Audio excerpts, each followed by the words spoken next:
So now we move on to a metric known as accuracy. And so the accuracy is, in our confusion matrix, our true positives plus our true negatives. That right there. So those are the, if this is our test, the ones we got correctly. So our true positives, our true negatives. So we start to write our equation here. And I should write that we're discussing accuracy.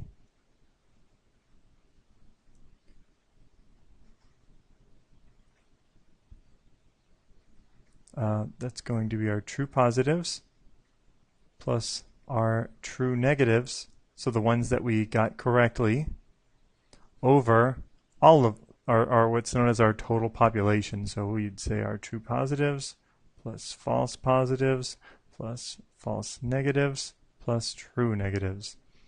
So that's basically everybody. You hear people talk about accuracy a lot, and from the data mining machine learning perspective, you have to kind of take it with a grain of salt, because the thing that you notice, it doesn't really factor in false positives and false negatives. And as we discussed previously, those can have a cost. So when you look at your accuracy, maybe you have a test that's 95% accurate, and you hear that and you think, okay, that's pretty decent.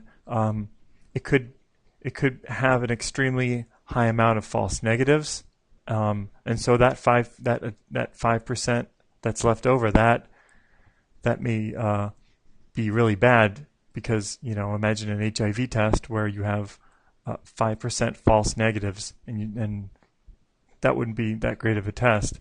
But say with that same 95% accurate test, you have no false negatives, and that little extra 5% is just false positives. So we have a very, very, very small amount of false negatives, and it's mostly false positives. And we determined that false positives in that case aren't that big of a deal.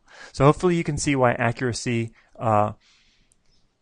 it's another metric. It may or may not be the right metric for the situation you're in. So it's something that you have to take with a grain of salt. You wouldn't use it by itself. You'd probably list all the different metrics, as Weka does and as other software does, and that's why we have so many different performance metrics, because in the different situations we have different things that are important to us. So but this is what the definition of accuracy is. Know this and know how to kind of derive our little equation that we made here, and keep in mind though that it doesn't take false positives and false negatives into account separately. It just looks at them as a whole, and as we discussed previously, you can't really do that. False positives and false negatives have different weights depending on what we're doing.